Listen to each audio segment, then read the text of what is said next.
Hi friends, welcome to paperless knowledge. आज है 25 जून और आज हम बात करेंगे आज के कुछ करंट अफेयर्स क्वेश्चंस का। साथ ही हम आपसे कुछ क्वेश्चंस भी पूछेंगे जिसका आंसर आपको हमारे कमेंट बॉक्स में जाके देना है। तो अभी तक अगर आपने हमारे चैनल को सब्सक्राइब ना किया है तो इसे सब्सक्राइब कर लें, बगल में दिए हुए बेल आइकन को दबा दें, जिससे आपको हमारी वीडियो की हर नोटिफिकेशन मिलती रहे। और आप हमारे टेलीग्राम ग्रुप से भी जुड़ सकते हैं। टेलीग्राम ग्रुप का लिंक हमने अपने सब्सक्रिप्शन बॉक्स में दे रखा है, वहाँ से जाके आप डेली की PDF फाइल डाउनलोड कर सकते हैं। चलिए बात करते हैं आज के करंट अफेयर्स क्वेश्चंस का। पहला क्वेश्चन था कोविड-19 से सबसे पहला ग्रीन जोन में आने वाला राज्य। तो यहाँ पे आपका 4 ऑप्शन दिया गया था। इन चारों में से जो सही आंसर था वो था ऑप्शन बी, गोवा। ठीक, तो गोवा एक ऐसा पहला राज्य था जो कि कोविड-19 से सबसे पहले ग्रीन जोन में आया। यहाँ पे 6 पेशेंट पाए गए थे और 6 के 6 जल्द से जल्द ठीक हो गए थे। वहीं दूसरा क्वेश्चन आपसे पूछा गया था, हाल ही में ट्विटर ने अपना नया CEO किसे नियुक्त किया।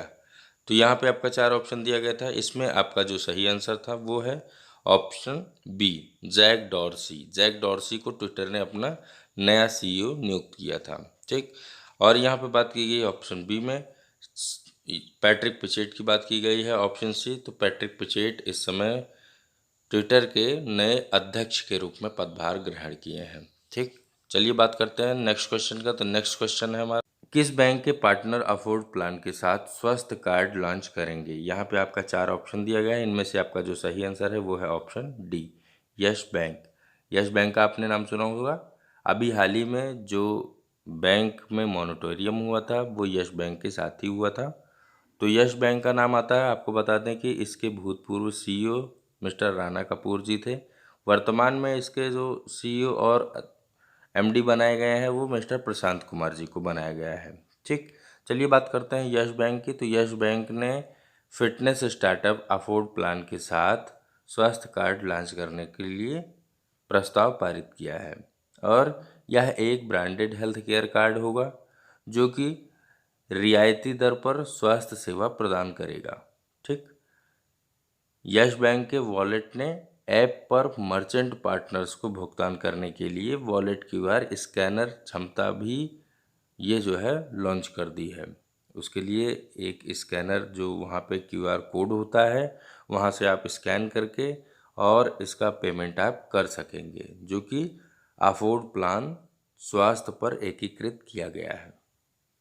और आपको एक चीज़ और बता दें, इसके जो फीचर्स होंगे वो कोई उसमें प्रलेखन या जो है लचीले रिचार्ज, कैशबैक, ऋण की सुविधा, बुनियादी बीमा कवर, 24 घंटे के भीतर ये KYC आदि ये सब हो जाएगी। ठीक, चलिए नेक्स्ट क्वेश्चन की बात करेंगे। नेक्स्ट क्वेश्चन है हमारा, निराकार प्रधान को कहाँ के CEO के रूप में नियुक्त किया गया। तो यहाँ पे आपका 4 ऑप्शन दिया गया है। इसमें से जो आपका सही आंसर है वो है PRMIA, ऑप्शन सी, प्राइमिया।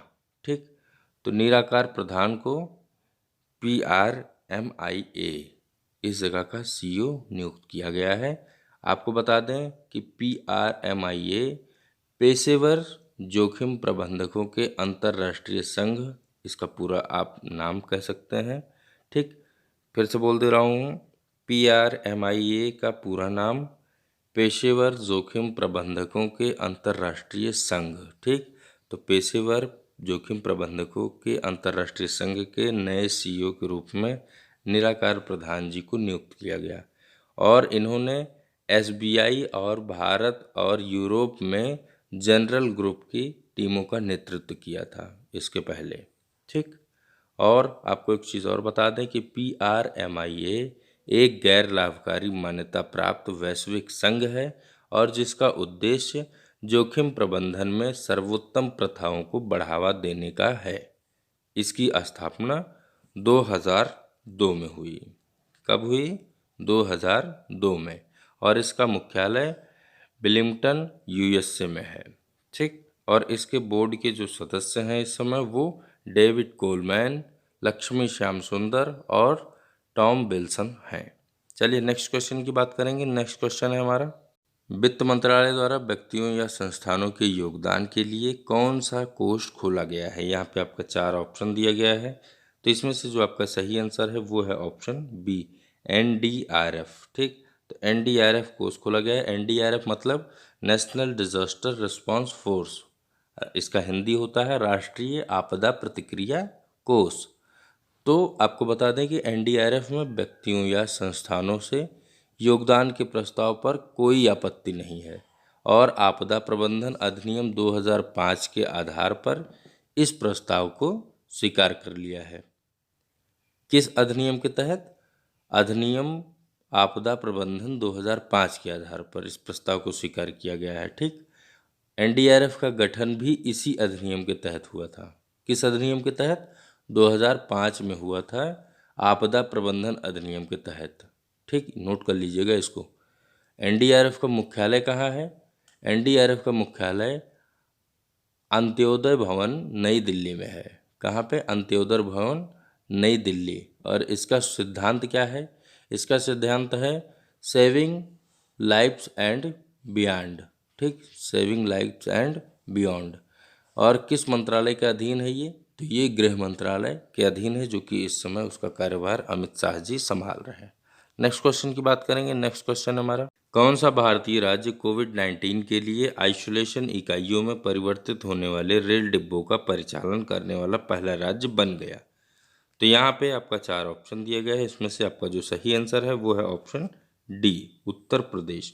तो उत्तर प्रदेश पहला राज्य बना है जो कि भारतीय राज्य में कोविड-19 के लिए आइसोलेशन इकाइयों में परिवर्तित होने वाले रेल डिब्बों का परिचालन करेगा। ठीक, तो आपको बता दें इस समय उत्तर प्रदेश के जो मुख्यमंत्री हैं वो योगी आदित्यनाथ जी हैं, यहाँ की राज्यपाल आनंदीबेन पटेल जी हैं और देश में सबसे पहले उत्तर प्रदेश राज्य के वाराणसी में मऊ जंक्शन पर कोविड कोच तैनात किए गए हैं। ठीक, तो क्वेश्चन से रिलेटेड ये आप नोट कर लीजिएगा कि उत्तर प्रदेश तो राज्य बना ही है, लेकिन वाराणसी के मऊ जंक्शन पर यह कोविड कोच तैनात किया गया है। ठीक, और भारतीय रेलवे राज्यों को 5231 आइसोलेशन डिब्बों की पेशकश करने के लिए इसे तैयार किया गया है और इससे संबंधित जोनल रेलवे ने कोचों को संगरोध मतलब आप समझ रहे होंगे। तो आपको बता दें कि संबंधित जोनल रेलवे ने कोचों को संगरोध सुविधाओं के रूप में परिवर्तित कर दिया है। ठीक, और उत्तर प्रदेश के बाद दिल्ली, आंध्र प्रदेश, तेलंगाना और मध्य प्रदेश भी रेल डिब्बों का उपयोग कर रहे हैं। तो यहाँ पे हमने आपको बताया उत्तर प्रदेश राज्य, और इसके बाद कौन कौन से राज्य करेंगे? दिल्ली, आंध्र प्रदेश, तेलंगाना और मध्य प्रदेश भी इसके साथ ही इसका उपयोग कर रहे हैं। ठीक, नेक्स्ट क्वेश्चन पे चलते हैं। नेक्स्ट क्वेश्चन है हमारा, ध्रुव क्या है जिसे IIT बॉम्बे के शोधकर्ताओं और छात्रों द्वारा विकसित किया गया है? तो यहाँ पे आपका 4 ऑप्शन दिया गया है, इसमें से जो आपका सही आंसर है वो है ऑप्शन डी, स्वदेशी रिसीवर चिप। ध्रुव एक स्वदेशी रिसीवर चिप है जिसे अभी हाल ही में IIT बॉम्बे के छात्रों और शोधकर्ताओं ने विकसित किया है। इस चिप का उपयोग देश के स्थानों और मार्गों को खोजने के लिए स्मार्टफोन और नेविगेशन उपकरणों में किया जा सकता है।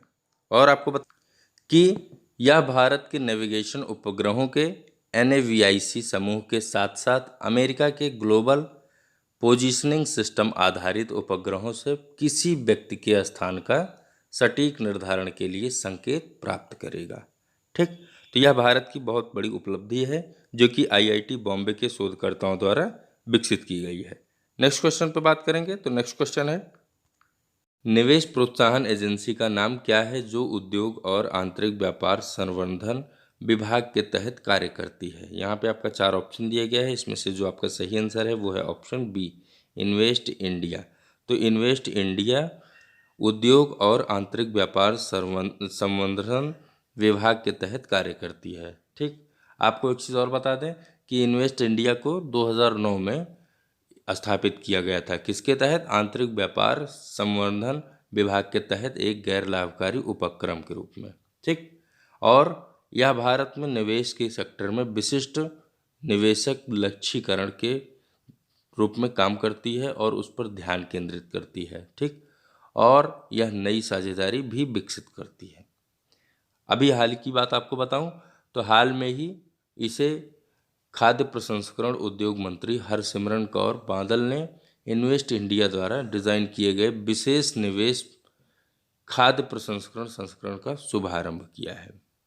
चलिए नेक्स्ट क्वेश्चन पे चलते हैं। नेक्स्ट क्वेश्चन है हमारा, प्रौद्योगिकियों को आत्मसात करने में उच्च शिक्षा संस्थानों की मदद करने के लिए किस पोर्टल को लॉन्च किया गया? तो यहाँ पे आपका 4 ऑप्शन दिया गया है, इसमें से जो आपका सही आंसर है वो है ऑप्शन सी, युक्ति 2.0। तो युक्ति 2.0 योजना प्रौद्योगिकियों को आत्मसात करने में उच्च शिक्षा संस्थानों की मदद करेगा या और इसे इसलिए इस पोर्टल को लॉन्च किया गया है। ठीक, नेक्स्ट क्वेश्चन पे चलेंगे। नेक्स्ट क्वेश्चन है हमारा, भारत के प्रथम वर्चुअल हेल्थ केयर और स्वच्छता एक्सपो 2020 का उद्घाटन किसके द्वारा किया गया? तो यहाँ पे आपका 4 ऑप्शन दिया गया है, इसमें जो आपका सही आंसर है वो है ऑप्शन डी, मनसुख मंडाविया। ठीक, मनसुख मंडाविया जो कि इस समय केंद्रीय रसायन और उर्वरक राज्य मंत्री हैं और इनके द्वारा इसका उद्घाटन किया गया। एक्सपो 22 तारीख से 26 जून 2020 तक लाइव होगा, मतलब 22 जून से 26 जून 2020 तक। ठीक, ये लाइव होगा और इसका आयोजन फिक्की FICCI, इसका फिक्की की चर्चा हमने अभी कल वाले अपने वीडियो में की है। फिक्की का पूरा नाम फिर से बता दे रहा हूँ आपको, federation of India chamber of commerce and industry. ठीक, तो इसका पूरा नाम है, फिर से बोल दे रहा हूँ, federation of India chamber of commerce and industry. ठीक, इसके द्वारा किया गया, इसका आयोजन इसके द्वारा किया गया। और एक्सपो स्वास्थ्य और स्वच्छता को बढ़ावा देने के उद्देश्य से शुरू किया गया है। किसके लिए शुरू किया गया है? स्वास्थ्य और स्वच्छता को बढ़ावा देने के लिए। और इसका जो मेन फोकस क्षेत्र है वो कौन कौन से हैं उसको नोट कर लीजिए, आयुष और कल्याण, फार्मास्यूटिकल, चिकित्सा उपकरण, चिकित्सा कपड़ा और उपभोग्य वस्तु। ठीक, इसके ये फोकस केंद्र है। चलिए नेक्स्ट क्वेश्चन पर बात करेंगे। नेक्स्ट क्वेश्चन है हमारा, secure QR coded shipping bill किसके द्वारा लॉन्च किया गया? यहाँ पे आपका 4 ऑप्शन दिया गया है, इसमें से जो आपका सही आंसर है वो है ऑप्शन डी, सिबिक, CIBIC, इसका पूरा नाम central board of indirect terms and custom. ठीक, अब आपको बता दें कि यह जो है सीमा निर्यात की अनुमति देने के बाद इलेक्ट्रॉनिक रूप से निर्यातकों को भेजा जाएगा। किस रूप से भेजा जाएगा? इलेक्ट्रॉनिक रूप से भेजा जाएगा, और जिसकी वजह से निर्यात के प्रमाण के लिए कोई भी कस्टम अधिकारी की ज़रूरत अब से संपर्क करने की ज़रूरत नहीं पड़ेगी। ठीक, जो भी कस्टम्स अधिकारी हैं उनसे पहले हमको संपर्क करना पड़ता था, उनसे सिग्नेचर्स कराने पड़ते थे या उनसे उसकी हमसे अनुमति लेना पड़ता था। तो अब जो है जब इलेक्ट्रॉनिक विधि से हम उसको भेजेंगे तो उसके लिए किसी भी कस्टम अधिकारी की ज़रूरत नहीं पड़ेगी। और इस कदम से आपको एक चीज़ और बता दें कि यह जो कदम उठाया जा रहा है इससे विश्व बैंक की ease of doing business report में भी भारत की रैंकिंग की सुधार होगी। ठीक, और यह ट्रंट कस्टम प्रोग्राम के तहत फेसलेस, पेपरलेस और कस्टमलेस कस्टम का एक हिस्सा होगी। यहाँ पे CBIC की बात की गई है, तो CBIC की जो नए अध्यक्ष के रूप में कार्यभार संभाले हैं उनका नाम अजीत कुमार है। इसकी स्थापना 1 जनवरी 1964 में हुई थी और इसका मुख्यालय नई दिल्ली में स्थित है। चलिए नेक्स्ट क्वेश्चन की बात करेंगे। नेक्स्ट क्वेश्चन है हमारा, भारत के किस राज्य ने इंदिरा गांधी रसोई योजना लॉन्च किया? तो यहाँ पे आपका 4 ऑप्शन दिया गया है, इसमें से जो सही आंसर है वो है ऑप्शन ए, राजस्थान। तो राजस्थान की सरकार द्वारा इंदिरा गांधी रसोई योजना को लॉन्च किया गया है। इसके पहले भी कुछ रसोई योजनाएं लॉन्च की गई थी, जो कि जैसे कि कर्नाटक द्वारा अम्मा रसोई योजना को लॉन्च किया गया था, उसी तरीके से राजस्थान सरकार द्वारा यह मुहिम चलाई गई है जिसके तहत इंदिरा गांधी रसोई योजना चलाई गई है। चलिए नेक्स्ट क्वेश्चन पर बात करेंगे। तो नेक्स्ट क्वेश्चन में आज हम अपने उन 2 क्वेश्चंस की बात करने वाले हैं। तो चलिए चलते हैं 2 क्वेश्चंस पर। अमेरिका ने अपने किस वीज़ा पर अस्थायी रोक लगा दी है? यहाँ पे आपका पहला क्वेश्चन है, अमेरिका ने अपने किस वीज़ा पर अस्थायी रोक लगा दी है? 4 ऑप्शन दिया गया है, H1C, H1A, H1B और H2A। दूसरा क्वेश्चन वहीं आपसे पूछा गया है, पतंजलि योग संस्थान ने कोरोना के लिए किस दवा को लॉन्च किया? दिव्य कोरो 19, दिव्य कोरोनिल, केवल कोरोनिल और कोरोनिल 19।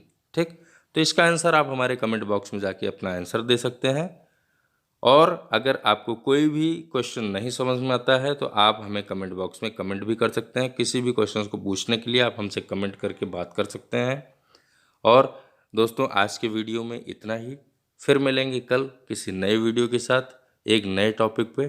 तब तक के लिए धन्यवाद।